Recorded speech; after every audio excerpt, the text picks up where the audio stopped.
Hi, hello, good evening to everyone. On this Sunday evening, we have a beautiful, gorgeous, and a pretty lady with us on Gigsy. Let's meet Shruthi. Namaskaram.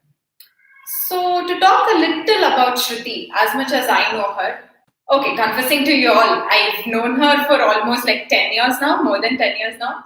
She's been a very nice dancer, very graceful dancer. So, I have like, let's ask her itself.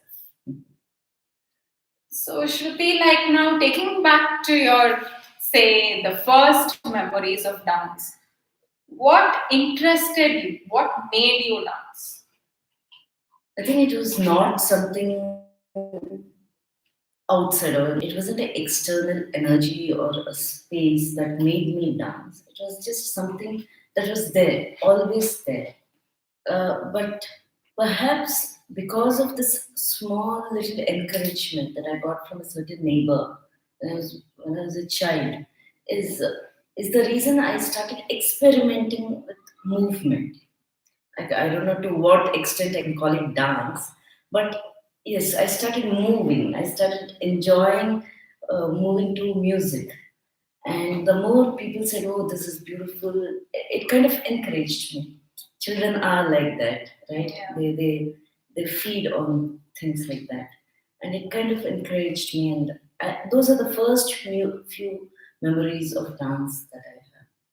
What age did this all start? Perhaps around 4 or 5, I don't remember. Very young.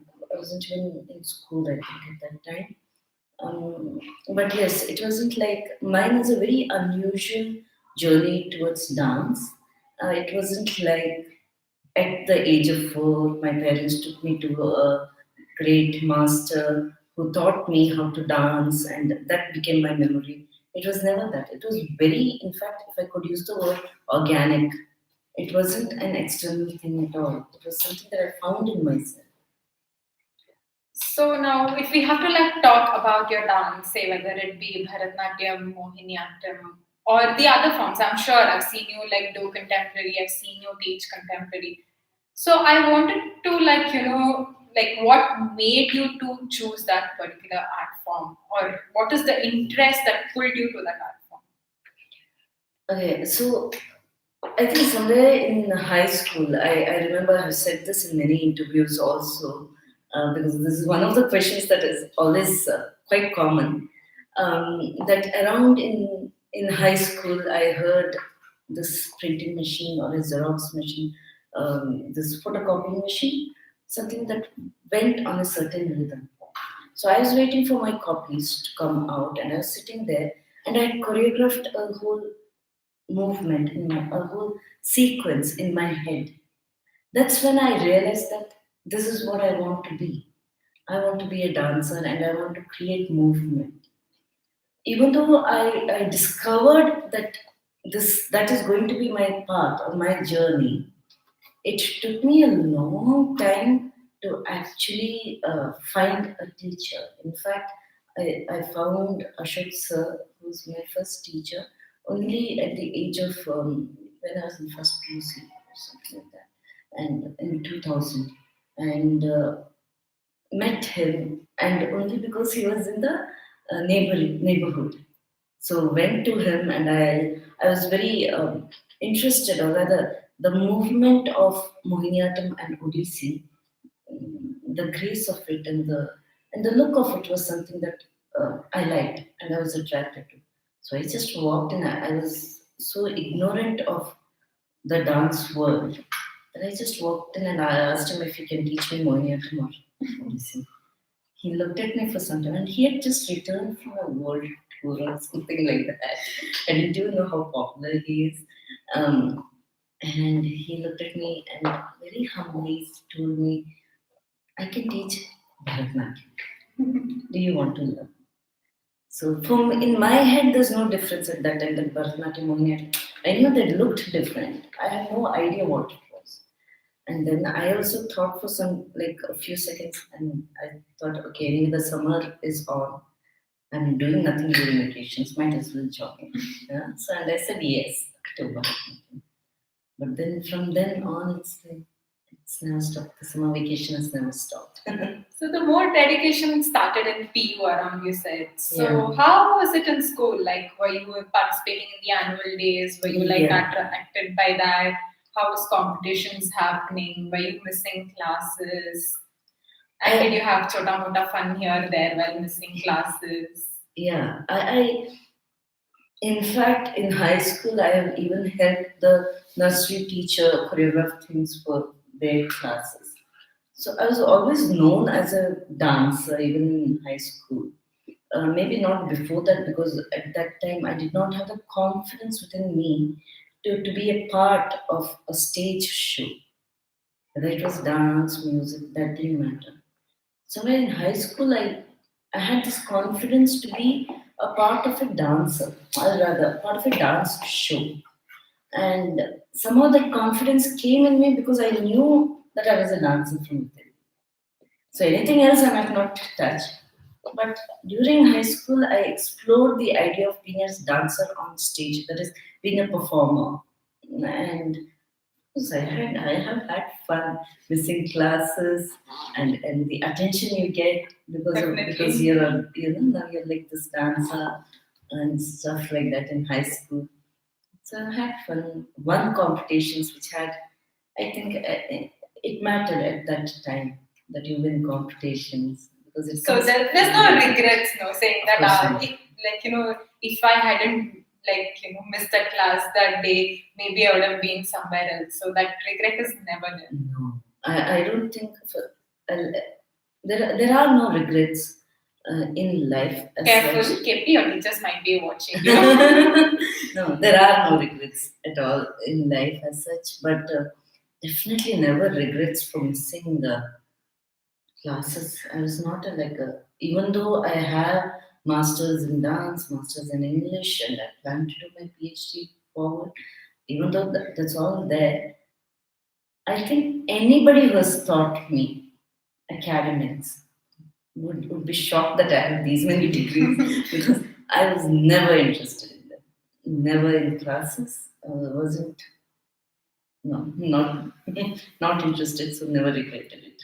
In this entire dance journey, like if you have to pick two or three roles that you have played, which you feel is very important for you, or say which has impacted you in the growth of dance, or which has helped you grow a lot. If you have to pick, say, three roles, pick your priority wise. What are the three roles that you would pick? As in the three roles that has pushed me towards dancing. No, like the three roles that you've played as a character. Say, for example, like the Shakti dance that I've seen, you've been the Lord Shakti herself. Yeah. So, like that, in example, if we have to take in few roles, and say you have even played the role of a mother, Yes, right, yes, with the Kid Krishna. So, three roles like this, if you have to pick, which said that it gave you a lot of improvement in your dance, or that has given a stayed as a large impact, what would those three be? See, that's difficult to answer because it has never been the role that helped me. In fact, more than a show, it was my classroom that helped me, and this strength, especially in Ashok sir's classes in Madhyanjali school, his conviction that I can do anything. Yeah? He would allow me to be like, you want to do this part, you do that, or you want to choreograph, you can do it. He had that confidence in me.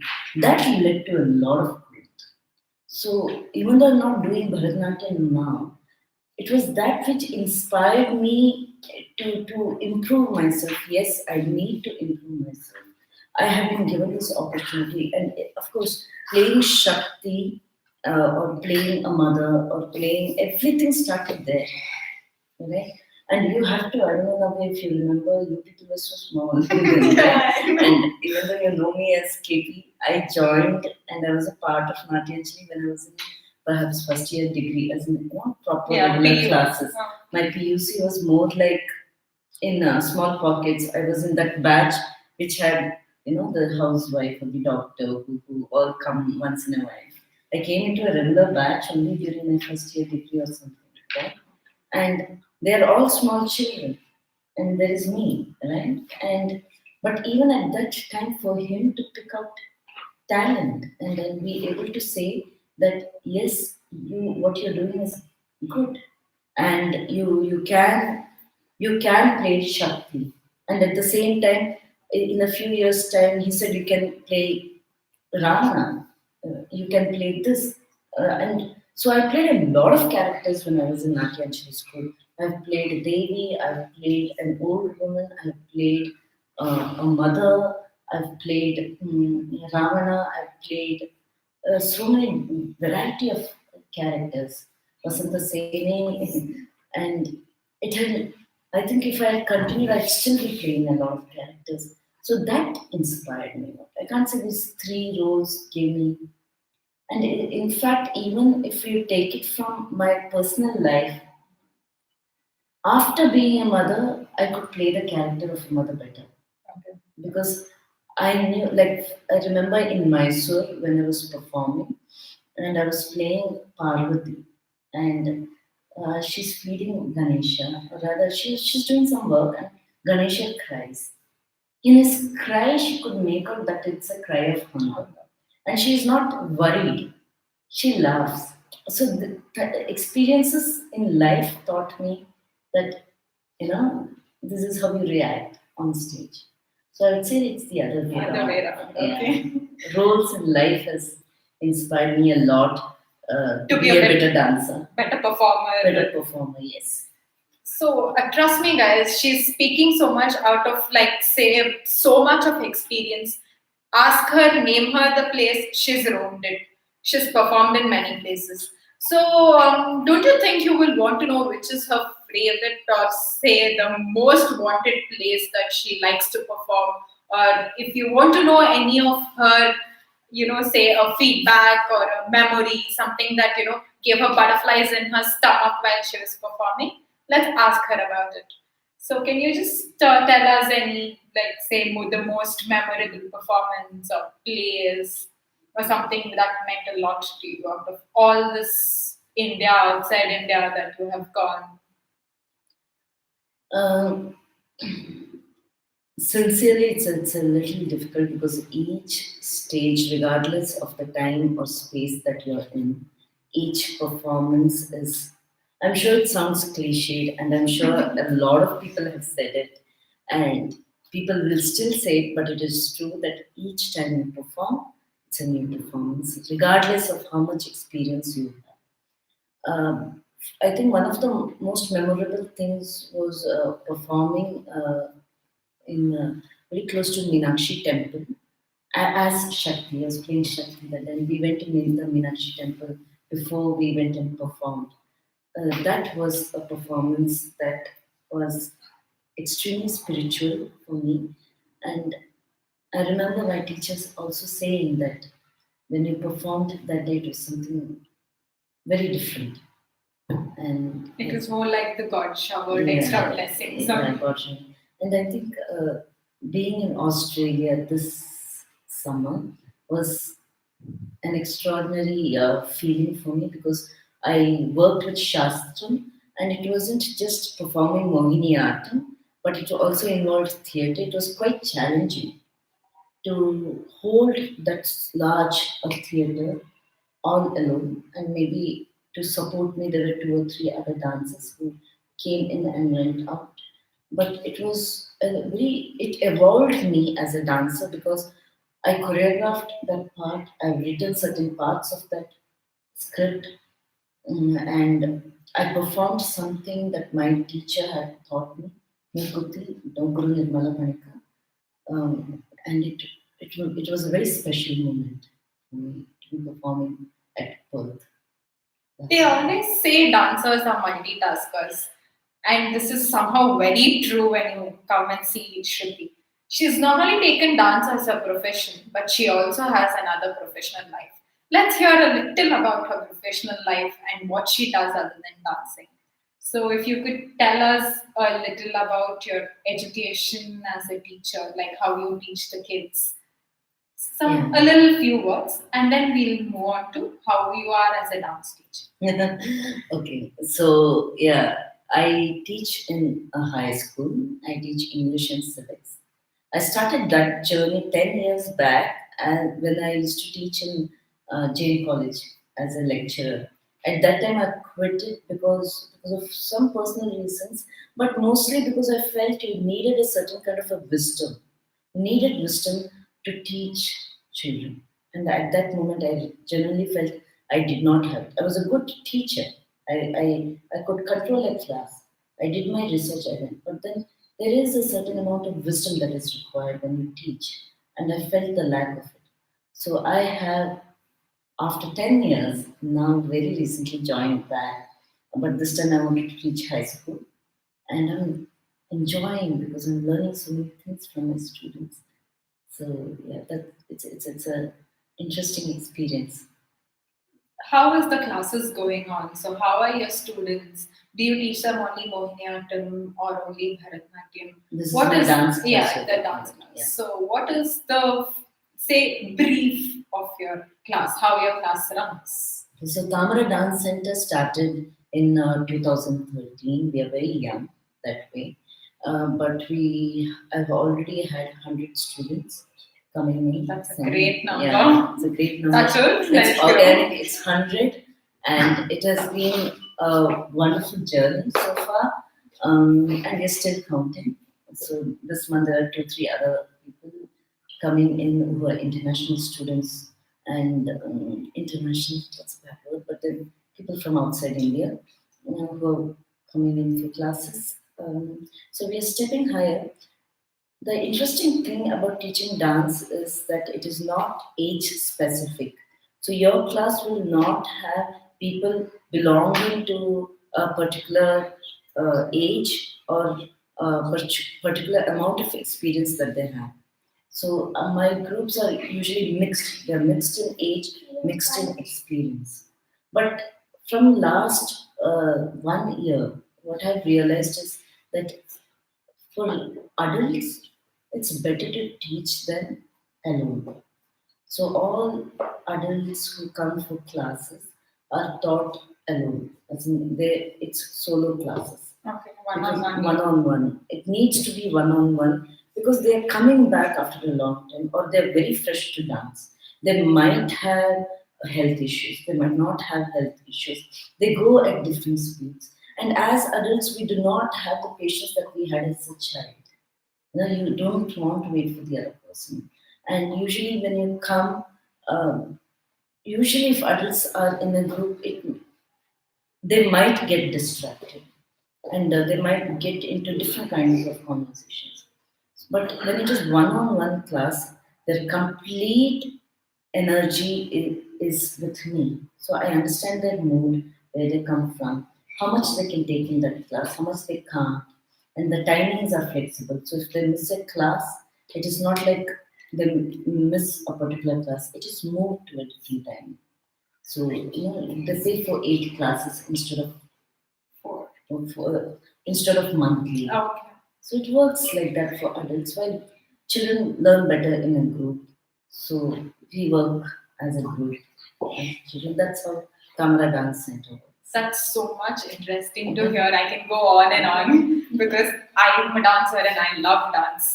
Okay, so now if we have to talk about Gigsy, what do you understand about Gigsy and what was the interest that you felt like, yes, I have to host myself on Gigsy? So when Vikram and Vikram, when they both came to me and spoke to me about this Gigsy, the platform, and at first I really couldn't understand it because it was such an interesting, fresh vision. But when I did understand it, I also understood the relevance of Gigsy. The most interesting part about Gigsy is that instead of taking people online, they're taking people from online to offline. And that's the most interesting part because that is what it should be now. Because everybody is going online. There is no stopping it. We change our methodology of teaching, perhaps. We change how we perform, but it all comes online. So, how is it that now that you've seen this person online, how do you get in touch with this person? There is a gap. And the interesting thing that Gigsy does is bring them together. They play on the other side. Correct. So I think that's the most attractive element of Gigsy, and it's quite helpful and um, helpful and something futuristic that Gigsy is doing. Now that you've stepped into Gigsy, what are your ideas? What are your plans? What are you based to do? If you could share like two or three views on what you're trying to do so that it'll help people to know why they should follow or what is the interest that you would, pull people onto your thinking Gigsy. So one of the things that I like about Gigsy is that it has people who are not known, who don't know my art form, or who might not be exposed to Mohiniyattam or this classical dance art form, right? Um, so we in fact, Giggsy and the team and we have sat together and worked out a module that would help people connect with Mohiniyattam better. And it contains videos, it contains workshops that would make Mohiniyattam therapeutic, because the movement is like that. The movement is very soft and continuous. It travels through the beats, and hence it is very therapeutic. Um, so we are planning to bring this because there's so much of stress. If you take Bangalore, just traveling is such a stress. Definitely. Forget about reaching a space and then working there and the stress related to that. So how do we bring Mohiniyattam in a manner which is dance, which is yoga, which is movement? So how do we bring that to make the lifestyles better? To make the life of a student better. So we create a structure of a workshop that would suit students. We create a structure that would suit people who work, or create a structure that would help persons who look after home, right? So we have three different workshop sets as of now, which will bring Mohiniyattam closer to them and make a difference in their life, not just an art form that they, and then from there perhaps take it slowly to bring them to Mohiniyattam as a dance form, and Mohiniyattam, which speaks about mythology, Mohiniyattam as a structured classical dance, and hence make them understand better this part of our culture. So this is going to be both theoretical and practical is Yes. what you're trying to Yes, say. Okay. yes. It is going to be theory based, it is going to be practical based, and depending upon the group that we are going to be working with, we are going to modify elements of dance, and that's the beauty of Indian dance. It's not been much explored, but it can fit into any category. Yoga has been exposed like that, but not Indian classical dance. That's definitely there. Yeah, but once it does get exposed like that, people will understand the movement better. Once they understand movement better, they'll be able to understand the classical dance better. This is my vision. So it's only Mohiniyattam that you're going to be hosting, or is it also that you'll be getting into a little of Bharatanatyam, contemporary, and the other dance forms that you're having the knowledge of? Yes, I do have a background in contemporary dancing and Bharatanatyam, but I will not be touching upon the elements there. However, yes, we might be doing modern movement or experimental movement, because I don't want to use the word modern. Experimental movement, but the base would be always movement. Okay. So keeping the Mohiniyattam as Yeah. base, you would want to touch the Yeah, yes, certain aspects. Don't you think the theories would bore people? How do you think you'll make it interesting on these? So, theory, as a high school teacher who teaches history to children, who in this age and era where children feel that history is not should not even be a part of the curriculum, right? I have understood that you have to make it relevant.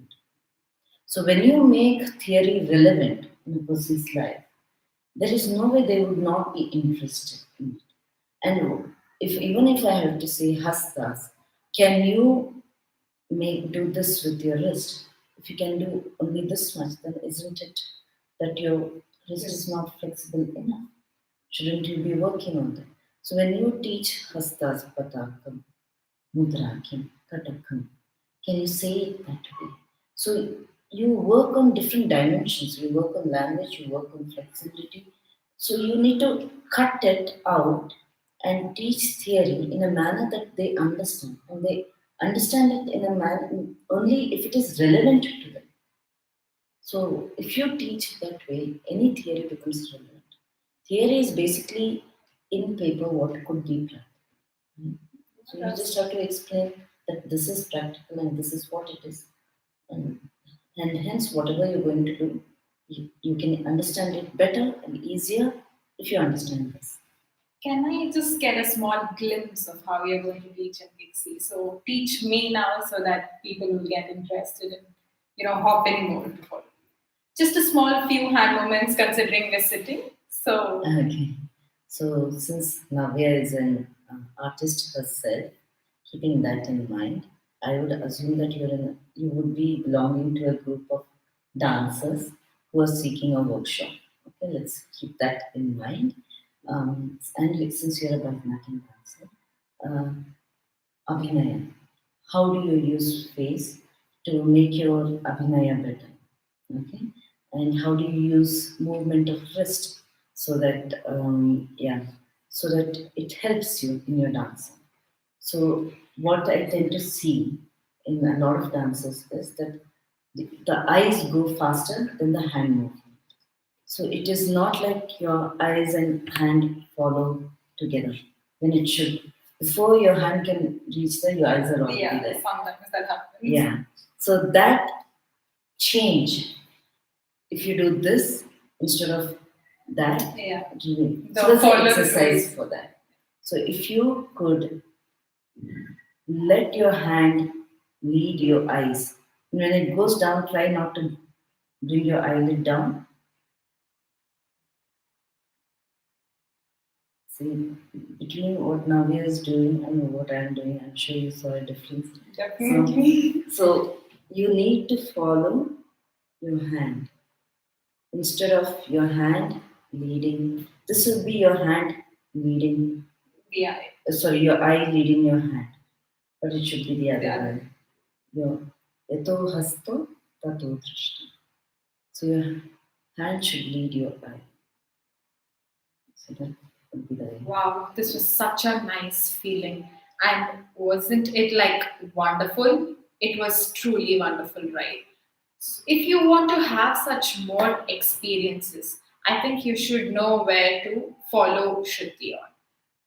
Okay, Shruti, before we tell them that they have to follow you on Geeksy, I wanted to know what led you more towards Mohiniyattam, considering that you learned other forms also. What interested in you, that I have to go? Is it because that the origin, or is it because of the movement? Because I'm a Malayali, I want to learn Malayali. No, it's not like that, but just like that. No, so like I told you, previously I had seen Odissi and Mohiniyattam. I was aware of these dance forms. And it was always there in me that I wanted to learn them, these dance forms because it looked aharya, as in the ornaments or the costume that they wore, and the way they moved is something that I wanted to learn. Is Nambit Kaliveko. I wanted to learn this, but somewhere after becoming a Bharatanatyam dancer, and met Guru Sri Devi only, who taught me Mohiniyattam. Initially I learned from Guru Sri Devi only, and then later on I moved to Guru Nirmala Panikar, whose disciple I am now. I think I enjoyed the fact that it was so different from Bharatanatyam, what I had already learned. And the way Guru Sri Devi Unni was, I understood that Abhinaya was very important in Mohiniyattam, and I had this inclination towards Abhinaya.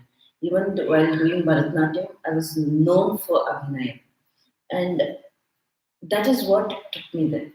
And Sridevi ma'am, if she just walks into a classroom, it's like, yeah, a student whose quest, or rather who wants to learn, who has a lot of thirst for it, could learn a lot just by looking at her. So that's how it started. But when her permission, I left to learn more on Mohiniyattam to Kerala and met Guru Nirmala Panikar. I was she she's a guru whose madness you need to understand and connect with as a student. If you don't have that kind of a madness in you, you'll never be able to sustain her teaching. So when I went to Guru Nirmala Panikar and I would see her at 5 in the morning, already present in class, if I'm 1 minute late, that kind of a discipline, that kind of training that I got with her is what actually pushed me and said, yes, this is what I want to be. This is the dance form that I want to experiment with, progress forward. This needs to be my mother language, mother tongue. Yeah. And I think that became because she kind of became this sculptor who removed all the unnecessary things that was in me, trained me to move in a way, and helped me connect with this Mohiniyattam dancer who was always there, who liked this soft, slow movement and tapped this person who loves experiments. And Mohiniyattam was something that could be experimented with, could be worked with, could also be practiced a lot. And I found it very challenging and beautiful, and hence Mohiniyattam. And in spite of being a teacher at school, in spite of being, a teacher at home, and being a performer, being an artist, how do you think you will be able to, give time to your little daughter? How are you managing it?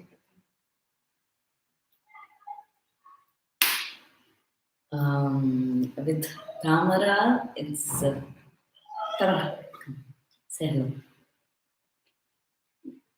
So let's introduce she's you been- to the yeah. little pretty girl. She's been very patient and trying not to come in front of the camera. Okay, this say is my hi. little daughter. Loudly. Hi. Wave at them.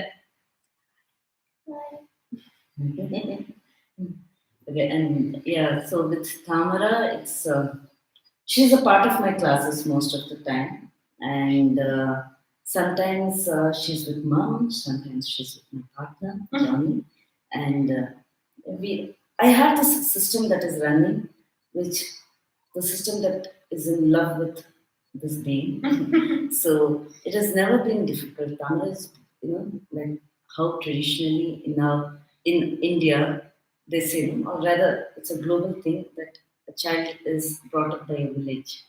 So Tamara is brought up by this village of people who love her, and somehow I've been able to manage quite well without much of a problem.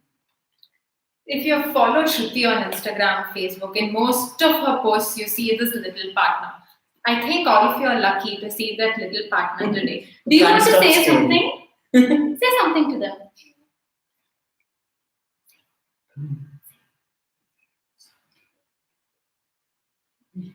So there are a lot of people around Say the follow crew. mom. Everyone Say who's follow. trying to say Say something. please follow mom Gigsy. Say. She doesn't agree. Okay, she doesn't want you to follow her mom on Gigsy. She's saying, please, no. Stop following my mother. Okay, she's actually, she was telling me that she wants to be an artist who, paints portraits. So probably she'll be hosted next on Gigsy. So meet the little artist now itself. Meet the future star. Say hi. Okay.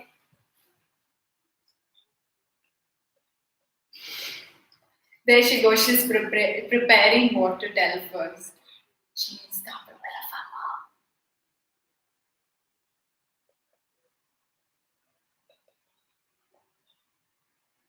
She's sorry that she made a little noise in the room. So she's asking sorry. I don't think you noticed. I'm sorry, folks.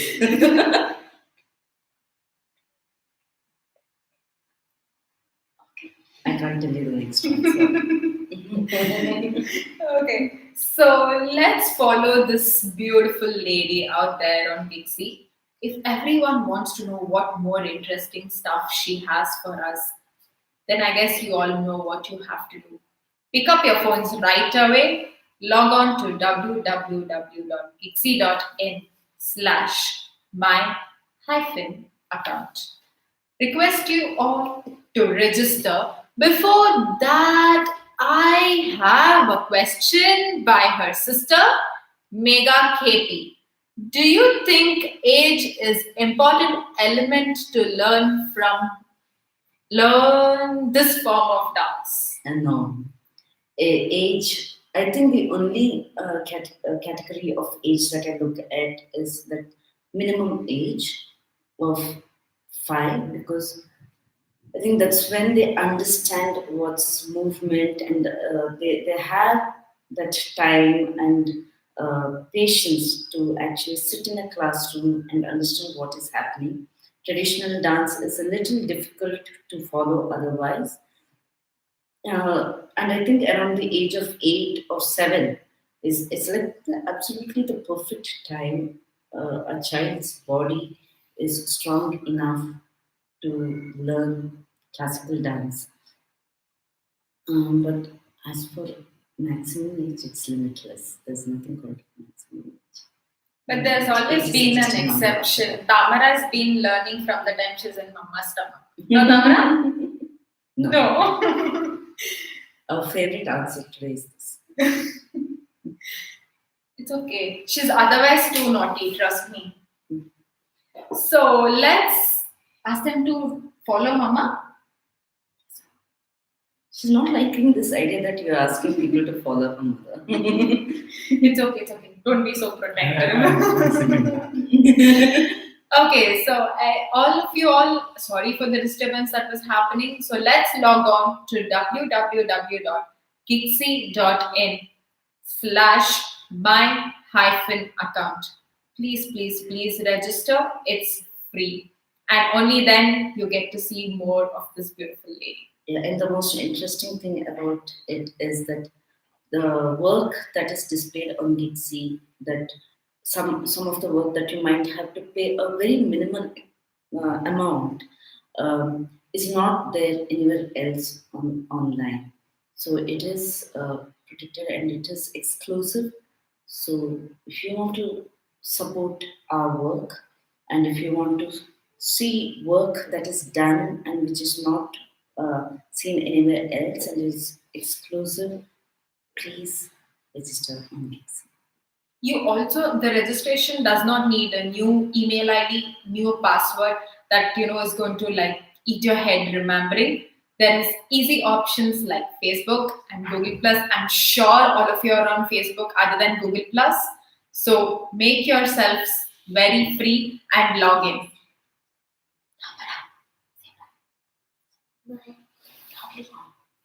Say thanks for watching. Can we do this? Do this.